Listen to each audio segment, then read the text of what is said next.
Bom dia. Boa tarde. Boa noite a todos. Hoje é dia 21 de fevereiro de 2022, dia frio com máxima de 7 graus. Está um vento gelado. Hoje não tem vídeo de rotina. Precisei faltar ao trabalho. Vou exibir um pequeno trecho da parte interna da loja Daiso no Japão, que filmei no dia 9 de outubro de 2021. E vou narrar os motivos da falta do vídeo de hoje, que para nossa família foi um fim de semana em tanto. No dia 19 à noite a minha filha veio ao meu quarto, avisando que o irmão estava passando mal lá embaixo.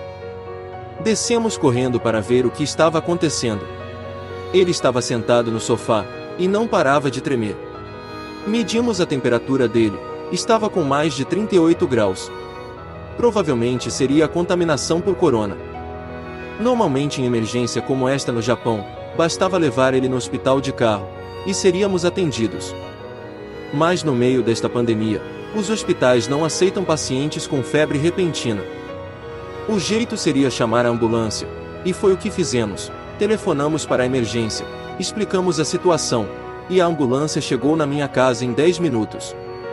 Eu e meu filho entramos na ambulância, os paramédicos ligaram o meu filho no eletrocardiograma, e no medidor de oxigenação, mediram também a temperatura. Mas eles só podem levar em hospital que forem autorizados. Ficamos parados na frente da minha casa, enquanto um deles telefonava nos hospitais da região. Depois de 3 hospitais recusados, o quarto aceitou examinar o meu filho. A febre dele já estava passando dos 39 graus. Pedi a minha filha para acompanhar a ambulância de carro até o hospital, pois precisávamos de condução para retornar à minha casa. Chegando no hospital, avisaram para não descer da ambulância. O médico iria vir até o carro para examinar. Depois do atendimento, ele nos disse que provavelmente ele estaria com Covid, mas não havia como fazer o exame à noite.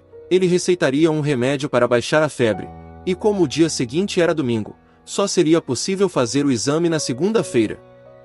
Meio aborrecido, retornamos para casa, e meu filho, depois que a febre estabilizou, ele já não estava tremendo, tomou o remédio e foi dormir. Para nossa surpresa, a febre dele havia baixado no dia seguinte, mas como havia a possibilidade de ser Covid, pelas regras do Ministério da Saúde, todos que tiverem contato com contaminados, fica proibido ir ao trabalho. Isto quer dizer que, eu e a minha filha, não poderíamos ir trabalhar na segunda-feira, até sair o resultado do exame. E hoje finalmente o meu filho foi fazer o exame, só que fomos ao médico que ele vai desde criança. O médico, ouvindo os sintomas, achou melhor fazer o exame rápido, que o resultado sai em alguns minutos. E para nossa surpresa deu resultado negativo. Bom, menos pior. Ficou só no susto.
Peço desculpas pela baixa qualidade de imagem. Amanhã é dia de eu fazer ressonância magnética. Até amanhã a todos!